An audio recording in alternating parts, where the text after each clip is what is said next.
High বন্ধুরা, আমি রঞ্জন চলে এসেছি রঞ্জন কম্পিউটার ক্লাস নিয়ে আমার ইউটিউব চ্যানেল। তো বন্ধুরা, আজকে আমি দেখো তোমাদের ওয়ার্ডের মধ্যে একখানা ট্রিক্স দেখাবো। সেই জিনিসটার হচ্ছে গিয়ে বর্ডার অ্যান্ড শেডিং। সেই বর্ডার অ্যান্ড শেডিং জিনিসটা কি সেটা তোমরা দেখতে পারবে। এই জিনিসটাও খুব একটা গুরুত্বপূর্ণ ইম্পর্ট্যান্ট জিনিস, যেটা তোমাদের অফিসিয়াল কোনো কাজে বা স্কুলের কোনো প্রজেক্ট ওয়ার্কের জন্য বা বিভিন্ন রকম ডকুমেন্টস ক্রিয়েট করার জন্য এটার কাজে লাগে। তো চলো বন্ধুরা, দেখে নেওয়া যাক এই বর্ডার অ্যান্ড শেডিং জিনিসটা কী জিনিস। এই বর্ডার অ্যান্ড শেডিং জিনিসটার জন্য কিভাবে কি করতে হবে চলো বন্ধুরা আমরা দেখে নেওয়া যাক। বর্ডার শেডিং জিনিসটা খুবই একটা ইম্পর্ট্যান্ট এবং গুরুত্বপূর্ণ জিনিস, যেই জিনিসটা আমাদের বা যেই প্রজেক্ট ওয়ার্কের জন্য এবং অফিসিয়াল বিভিন্ন ডকুমেন্টস ক্রিয়েট করার জন্য আমাদের এই বর্ডার এবং শেডিং জিনিসটা খুবই কাজে লাগে। তো বর্ডার অ্যান্ড শেডিং জিনিসটা আমরা ভালোভাবে দেখে নিই এবং সেখান থেকে কী কী উপকারিতা আমাদের পেতে পারি।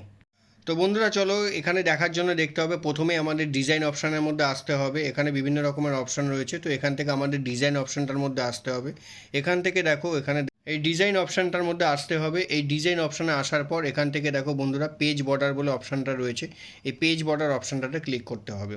ক্লিক করার পর বন্ধুরা দেখে নাও, আমি এখানে দেওয়া রয়েছে বর্ডার, পেজ বর্ডার এবং শেডিং। তো আমি করতে চাইছি বর্ডার।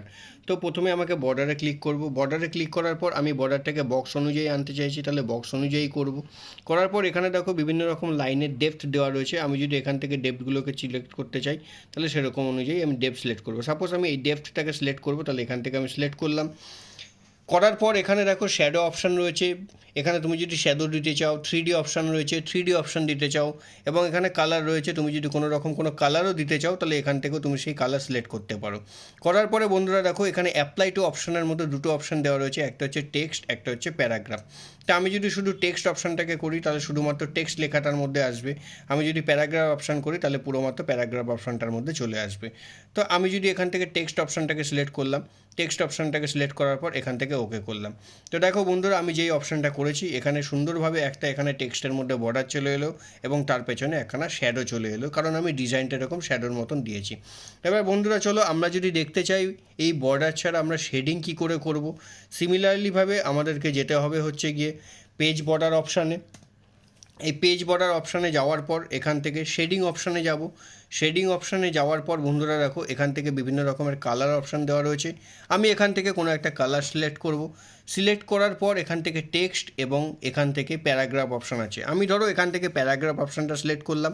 প্যারাগ্রাফ অপশান সিলেক্ট করার পর আমি এখান থেকে ওকেতে ক্লিক করলাম। করার পর দেখো বন্ধুরা, প্যারাগ্রাফ কথাটার মানে হচ্ছে গিয়ে শুধুমাত্র লেখাটা যেখানে শেষ হয়েছে সেটা নয়, লাইনটা যেখানে গিয়ে শেষ হয় সেটাকেই বলা হয় থাকে প্যারাগ্রাফ।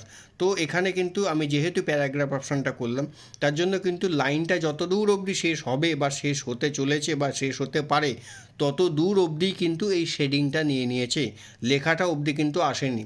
তো সেক্ষেত্রে আমি যদি লেখাটা অবধি আনতে চাই, তাহলে বন্ধুরা কী করতে হবে, পেজ বর্ডার অপশানে যাব, এখান থেকে শেডিং অপশানে যাব। শেডিং অপশানে যাওয়ার পর আমি এখান থেকে কোনো একটা কালার চুজ করতে চাইছি, তাই কোনো একটা কালার চুজ করলাম। করার পর বন্ধুরা দেখো, আমাকে এখান থেকে কিন্তু টেক্সট আর প্যারাগ্রাফ এই দুটো অপশানের মধ্যে অলওয়েজ আমাকে টেক্সট অপশানটাকে সিলেক্ট করতে হবে যদি আমি লেখাটুকুর মধ্যে শেডিং করতে চাই। তো করার পর আমাকে এখান থেকে ওকেতে ক্লিক করতে হবে। করার পর দেখো বন্ধুরা, এখানে কিন্তু সুন্দরভাবে লেখাটা যত দূর অবধি শেষ হয়েছে, আমার কিন্তু শেডিংটাও তত দূর অবধি এসছে।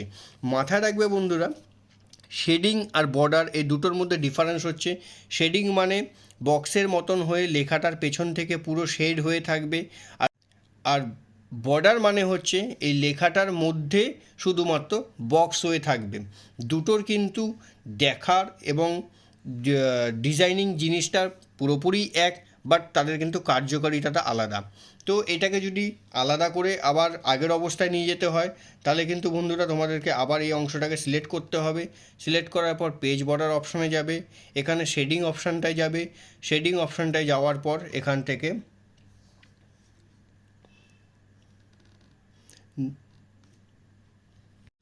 তো এটাকে যদি আনসিলেক্ট করতে হয় বা আগের অবস্থায় ফিরে আসতে হয়, এটাকে বন্ধুরা আবার পুরোপুরি সিলেক্ট করবে। সিলেক্ট করার পর পেজ বর্ডার অপশানে যাবে। মাথায় রাখবে, আমি কিন্তু এটাকে শেডিং করেছি, তো তোমাকে কিন্তু এটাকে আগের অবস্থায় আনতে গেলে আবার শেডিং অপশানটার মধ্যে আসতে হবে।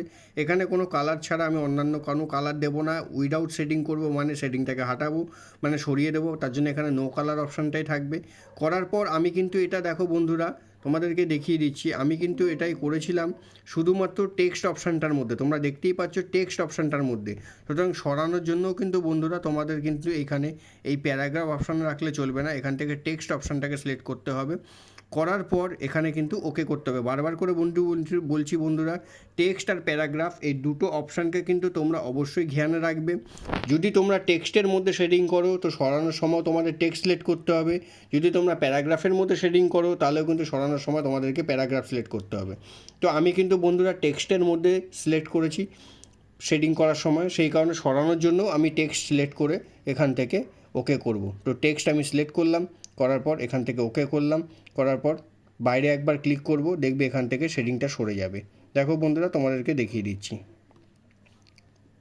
তো দেখো সেখান থেকে আমি করব শেডিং অপশানে যাব।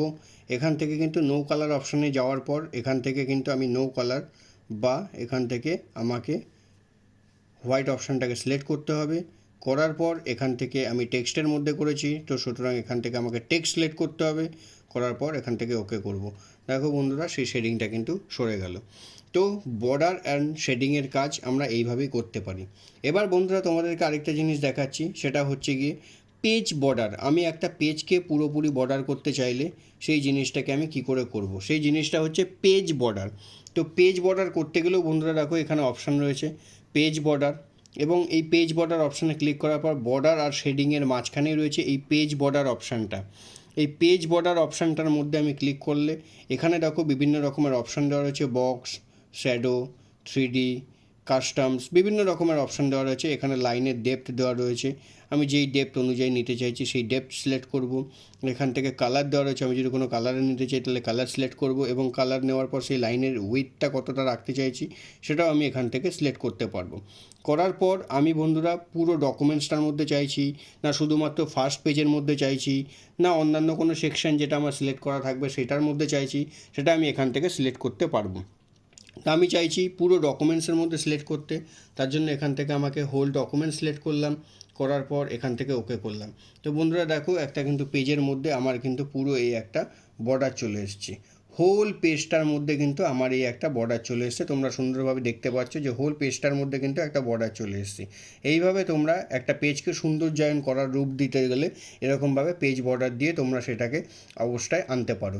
এই পেজ বর্ডারটাকে সরাতে গেলে আমি কি করব বন্ধুরা, আবার এই পেজ বর্ডার অপশানে ক্লিক করব, এখান থেকে পেজ বর্ডার অপশানে আসব, আসার পর এখান থেকে নান অপশানটাতে ক্লিক করব। আমি হোল ডকুমেন্টসের মধ্যে করেছিলাম, তাই বন্ধুরা এখান থেকে আমাকে হোল ডকুমেন্টসটাই সিলেক্ট রাখতে হবে।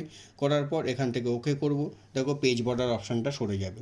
তো এইভাবে তো আজকে তোমরা দেখতে পারলে কিভাবে বর্ডার শেডিং, এইভাবে তোমরা দেখতে পারলে বন্ধুরা যে কিভাবে বর্ডার, শেডিং এবং পেজ বর্ডার এই তিনটে অপশান কাজ করে, যেটা তোমাদের কার্যক্ষেত্রে এবং বিভিন্ন রকম কর্মক্ষেত্রে, স্কুলের প্রজেক্ট ওয়ার্কের ক্ষেত্রে, বিভিন্ন রকম অফিসিয়াল ওয়ার্কের ক্ষেত্রে এটা খুবই গুরুত্বপূর্ণ কাজে আসবে, এবং যেটা তোমাদের কাজের ক্ষেত্রে খুবই সহযোগিতা করবে। তো আশা করি বন্ধুরা তোমার আমাদের এই ওয়ার্ডের ট্রিক্সটা যদি খুব ভালো লেগে থাকে অবশ্যই আমার চ্যানেলটাকে ভালোবেসে সাবস্ক্রাইব করে দেবে, এবং লাইক এবং ফলো দিয়ে আমার পাশে থাকবে। ধন্যবাদ বন্ধুরা।